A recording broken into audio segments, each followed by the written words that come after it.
Parliament చూసుకుంటే గనక ఇవాళ ఒక బిల్ అయితే పాస్ చేయబోతున్నట్టు తెలుస్తుంది. సో ఏ రాజకీయ నాయకుడైనా ఏదైనా కారణంతో 30 రోజుల పాటు జైల్లో ఉంటే గనక అతన్ని పదవి నుంచి పోస్ట్ నుంచి తొలగించాలంటూ కూడా పార్లమెంట్ అయితే బిల్ పాస్ చేయనున్నట్టు తెలుస్తుంది. మరి దీని గురించి విశ్లేషించుకోవడానికి మనతో పాటు జనసేన రాష్ట్ర అధికార ప్రతినిధి శ్రీనివాస్ గారు ఇప్పుడు మనతో ఉన్నారు. నమస్తే సార్. సార్, ఇప్పుడు మనం చూసుకుంటే ఏ రాజకీయ నాయకుడైనా ఏదైనా కారణంతో ఒకవేళ 30 రోజుల పాటు జైల్లో ఉంటే గనక అతన్ని టోటల్ గా పదవి నుంచి తొలగించాలంటూ కూడా ఇవాళ పార్లమెంట్ బిల్ పాస్ చేసే ఛాన్స్ ఉందంటూ కూడా వార్తలు అయితే వినిపిస్తున్నాయి. ఏమంటారు సార్? అంటే ఈరోజు ప్రవేశపెట్టబోతున్నారు దాన్ని ఈ తీవ్రమైనటువంటి నేరారోపణల నుండి 5 సంవత్సరాల పైబడి శిక్ష పడేటువంటి కేసుల్లో ఉన్నటువంటి వ్యక్తి ఒక 30 రోజులు పైగా జైలు జీవితం అనుభవిస్తే 31వ రోజున ఆటోమేటిక్ గా పదవి నుంచి అతను పదవిలో ఉన్న వ్యక్తి అయితే పదవి నుంచి తొలగిపోయేటువంటి తొలగించేవలసినటువంటి ఒక చట్టం. దాని ఇంకా చట్టంలో రూపకల్పన జరుగుతుంది. ఈ రోజునేమో ప్రవేశపెడుతున్నారు, ఒక డిస్కషన్ నడుస్తుంది, మోడిఫికేషన్ చేస్తారు. చట్టం బయటకు వచ్చిన తర్వాత దాని విధి విధానాలన్నీ మనకు తెలుస్తాయి. అయితే కూడా అంటే ఇప్పటి వరకును మనకు ప్రజాప్రాతినిధ్య చట్టం ఉంది. పార్టీలు మారిన వాళ్ళ మీద చేసే చట్టం కావచ్చు, ఏదైనా కావచ్చు. అదే ఒక ఎమ్మెల్యేలు ఎంపీలు ఈ స్థాయిలోనే ఉంది. ఎక్కడా కూడా ముఖ్యమంత్రి స్థాయి లేకపోతే ప్రధానమంత్రి గారు లేకపోతే కేంద్ర మంత్రులు వీళ్ళ మీద నేరారోపణలు వచ్చిన తర్వాత వాళ్ళని తొలగించేటువంటి చట్టాలు లేవు. దాంతో ఏమైపోతుందంటే నేరమర రాజకీయాలు అయిపోయినాయి. ఈ రోజున పార్లమెంట్ లో ఉన్నటువంటి వ్యక్తుల్లో పార్లమెంట్ అంటే ఒక్కొక్క పార్లమెంట్ స్థానంలో దాదాపు 6 నుంచి 7 లక్షల మంది ప్రాతినిధ్యేటువంటి ఉంటది కదా, ఇంకా ఎక్కువ కూడా ఉండాలి. ఏంటంటే అటువంటి ప్రతినిధులు కూడా తీవ్రమైనటువంటి నేరారోపణలు, హత్యా నేరారోపణలు, రకరకాలైనటువంటి ఆర్థిక నేరారోపణలు, అవినీతి ఆరోపణలు ఉండి కూడా ఒక విధమైనటువంటి ఆ పార్లమెంట్ అంటేనే మన దేవాలయంలో చూస్తాం. అటువంటి చోట్ల కూడా ఎటువంటి శిక్షలు లేకుండా వాళ్ళు పదవుల్లో కొనసాగుతున్నారు, మంత్రులుగా కొనసాగుతున్నారు, ముఖ్యమంత్రులు అయిపోతున్నారు, రకరకాలైన పదవులన్నీ వచ్చేస్తారు, రాజ్యాంగబద్ధ పదవులని. ఓ పక్క నుంచి కోర్టుల్లో విచారణలు మాత్రం త్వరితగతిన అవ్వ కదా, స్లోగా జరుగుతూ ఉంటాయి. ఈ లోపుకి రాజ్యాంగబద్ధ పదవులను అనిపిస్తూ ఉంటారు. మన జగన్మోహన్ రెడ్డి గారి కేసు పెద్ద ఉదాహరణ.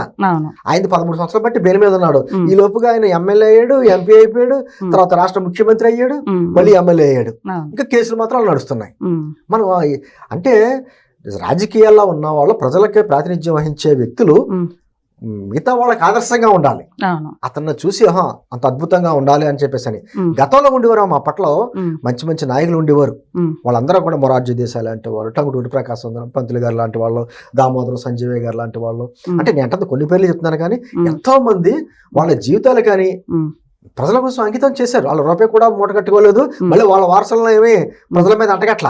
సార్, అలాంటిది వాళ్ళు చాలా మంది నాయకులు మీరు అన్నట్టు అవినీతి చేసో కరప్షన్ చేసో తప్పించుకుంటున్నారని చెప్పొచ్చు. అలాంటిది ఇప్పుడు ఇలాంటి తీసుకొచ్చిన తర్వాత, బిల్స్ పాస్ చేసిన తర్వాత ఇలాంటివి అడ్డుకట్ట వేయడానికి దారి ఎందుకంటే ఎక్కడో చోట అడ్డుకట్ట వేయకపోతే ఇదే కంటిన్యూ అవుద్ది కదా.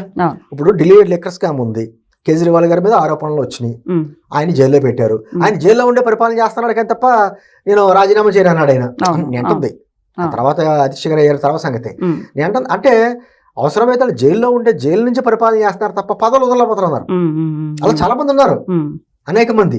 అంటే వాళ్ళకు ఉన్నటువంటి డబ్బునో పదవునో అధికారాన్నో దేనో దాన్ని అడ్డంగా పెట్టుకుని వాళ్ళు ఏదో రకంగా కేసుల మీద వాయిదాల మీద చేయడం. అదే విధంగా మనకు అనేకమైన కోర్టులు పెండింగ్ కేసులు ఉన్నాయి కాబట్టి కోర్టుల్లో కూడా అటువంటి ఆలస్యం జరగడం, వాళ్ళ ప్రజాప్రతినిధులు. అంటే ఎలా వచ్చింది అమ్మిందు, గతంలో స్వాతంత్రం వచ్చినప్పుడు స్వాతంత్ర సమరయోధులందరూ రాజకీయ నాయకులుగా ఉండేవారు. ఒక విధమైనటువంటి వాళ్ళని చూస్తే గౌరవప్రదంగా ఉండేది. వాళ్ళకి స్థానికంగా ఉన్నటువంటి పెద్ద పెద్ద పారిశ్రామికవేత్తలు, వ్యాపారవేత్తలు అండగా నిలబడేవారు ఆర్థికంగా.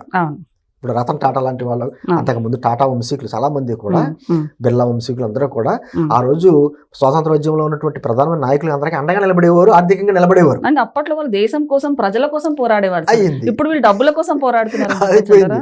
నేను అంటే అప్పుడు స్వాతంత్ర సమరయోధులు రాజకీయాల్లో ఉండేవారు, వారికి అండగా రాజకీయాలు ఉండేవారు పారిశ్రామికవేత్తలు. ఆ తర్వాత పారిశ్రామికవేత్తలు, వ్యాపారవేత్తలే రాజకీయాల్లోకి రావడం మొదలు పెట్టారు. వాళ్ళకి అండగా ఎవరున్నారు? రౌడీలు, గోండాలు అండగా ఉంటున్నారు. అది కూడా దాటిపోయింది. ఇప్పుడు డైరెక్ట్ గా రౌడీలు, గోండాలే డైరెక్ట్ గా రాజకీయ నాయకులు అయిపోయారు.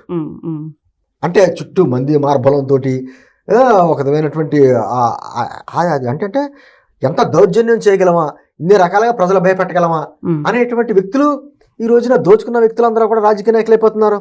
అతను దొంగని తెలుసు ప్రజలకి, భయపడో లేకపోతే రకరకాల ప్రభావాలతో అతనిగా ఓటేస్తున్నారు కొంతమందికి.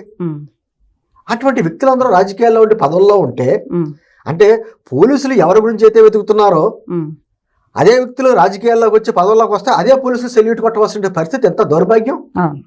ప్రజలు కొన్ని తప్పిదాలు అవి. అటువంటి వ్యక్తులు ఎన్నుకోవడం కూడా, అటువంటి వ్యక్తులు రాజకీయాల్లోకి రాకుండా ఇటువంటి కొన్ని చట్టాలు రావాల్సిన సందర్భాలు ఎంతనే ఉన్నాయి. ఆదర్శంగా ఉండవలసిన వ్యక్తి ఎంతో ఉన్నారు. నేటి చాలా మంది ఇప్పుడు డబ్బులు ఖర్చు పెట్టకపోతే ఎలక్షన్స్ లో పోటీ చేసేటువంటి పరిస్థితి లేదు. అలాగని డబ్బులు ఖర్చు పెట్టినా కూడా గెలుస్తామన్న గ్యారంటీ లేదు. అటువంటి వ్యవస్థలో ఉన్నాం. ఒక్క ఓటు వస్తే చాలు కదా. నాకంటే మీకు ఒక్క ఓటు వస్తే మీరు అధికారం ఉన్నట్టే.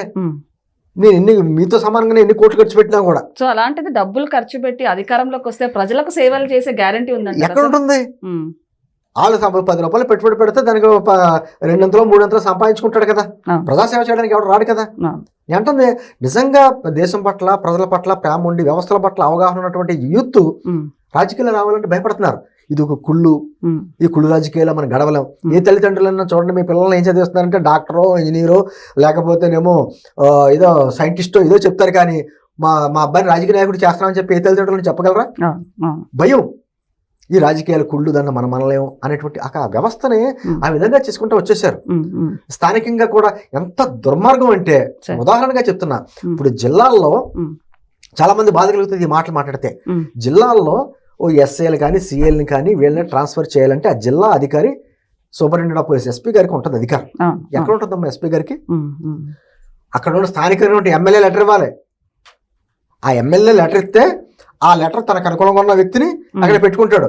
తనకు అనుకూలంగా లేని వ్యక్తిని అక్కడి నుంచి ట్రాన్స్ఫర్ చేసేస్తాడు. ఈ సిఫార్సు లెటర్లు ఉంటేనే జిల్లా ఎస్పీ గారు ట్రాన్స్ఫర్ చేయగలరు. ఇది ఎక్కడ దుర్మార్గం అసలు. వ్యవస్థను చిన్నభిన్నం చేయడం కాకపోతే ఏంటిది అసలు? ఈ ట్రాన్స్ఫర్లకి ఎమ్మెల్యేకి అసలు సంబంధం ఏంటి?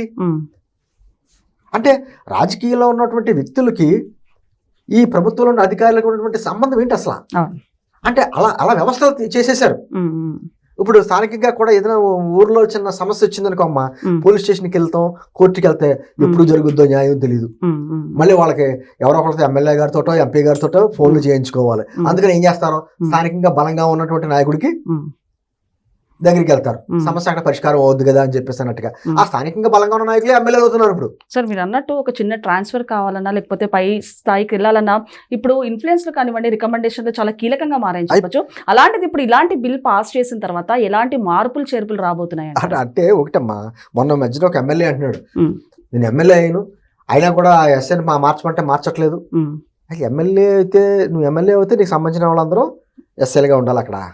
అంటే నీకు అడుగుమడుగు నీకు చెప్తే ఇదే మనుషులు ఉండాలా, తలాడించే మనుషులు ఉండాలా? అసలు నీకున్న దానికి సంబంధం ఏంటి అంటే అతను మిత్రపోయాడు.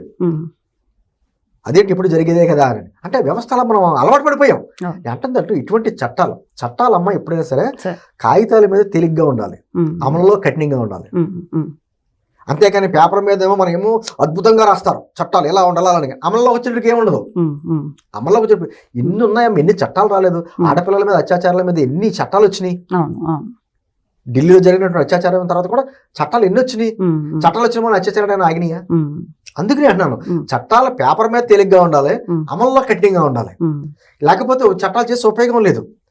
ప్రజాప్రాతినిధ్య చట్టం వచ్చింది, ఓ పార్టీ జెండా మీద ఎగిరిన వ్యక్తి పార్టీ మారాలంటే అతని మీద కొన్ని అనర్హతలు చేసేటువంటి చట్టాలు వచ్చినాయి. అమల్లో ఉందా? ఎంతమంది ఎమ్మెల్యేలు పార్టీలు మారిపోయి మినిస్టర్లు అయిపోయారు. అవన్నీ పెండింగ్ ఏమో స్పీకర్ దగ్గర ఉంటాయి. స్పీకర్ నిర్ణయం తీసుకోడు, అతను అధికార పార్టీకి సంబంధించిన వ్యక్తి కాబట్టి మళ్ళీ సుప్రీంకోర్టులకు వెళ్ళాలి, హైకోర్టులకు రావాలి.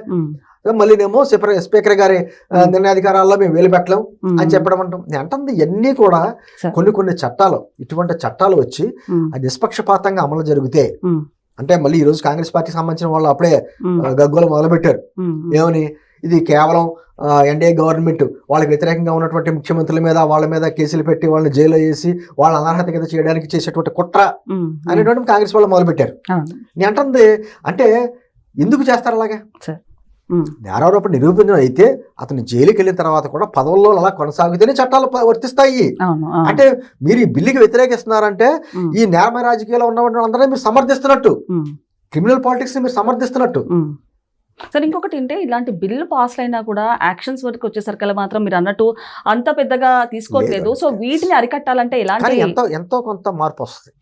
కొంచెం ఖచ్చితంగా దాన్ని అమలు పరిచేటువంటి నాయకులు, సరైన నాయకులు వస్తే వాళ్ళు నిష్పక్షపాతంగా వ్యవహరించి కఠినంగా వ్యవహరించి ఇక్కడ ఉన్నటువంటి అధికారులందరికీ పూర్తి స్వేచ్ఛ ఇస్తే, దర్యాప్తు సంస్థలకు కూడా పూర్తి స్వేచ్ఛనిస్తే చక్కటి ఫలితాలు వస్తాయి. అసలు చట్టం అంటే రావాలిగా, దీని మీద డిస్కషన్ నడవాలి కదా. లేకపోతే మా జగన్మోహన్ రెడ్డి గారికి వల్ల ఇంత ఉంటుంది ఆయన అఫిడవిట్, దాని ఆస్తులు కేసులు ఇంత ఉంటుంది బుక్. అటువంటి వ్యక్తులు కూడా ఎమ్మెల్యేలు ఎంపీలు అయిపోతున్నారు, సీఎంలు అయిపోతున్నారు. ఇంకా మన ప్రజాస్వామ్యానికి అర్థమే ఉంది. అంటే ఎక్కడో చోట దీనికి అడ్డుకట్ట వేయాలంటే ఒక చట్టం అంటూ రావాలి. ఆ చట్టం చక్కగా అమలయ్యేటువంటి విధానాలు రావాలి. అటువంటి విధానాలకు ఒక రూపకల్పన జరిగింది, దాని మీద డిస్కషన్ నడుస్తుంది. ఆ బిల్లు అంతా వచ్చిన తర్వాత దాంట్లో నిబంధనలన్నీ తెలిసిన తర్వాత మనం ఇంకా మాట్లాడొచ్చు. కానీ అప్పటి వరకు అయితే ఒక ప్రయోగం అంటే కూడా ఒక మంచి ప్రయోగం, ఒక బలమైన దేశంలో బలమైన మార్పు తీసుకొచ్చేటువంటి మంచి ఒక పని చేసినప్పుడు అందరూ సమర్థించాలి. లేకపోతే మన నేరబర రాజకీయాలు ఇలాగా జరుగుతూ ఉంటే మా రౌడీలు గోండాలు అన్ని పదవులు అనిపిస్తూ ఉంటారు, మళ్ళీ చూస్తూ ఉంటాం. ఓకే సార్, నమస్తే.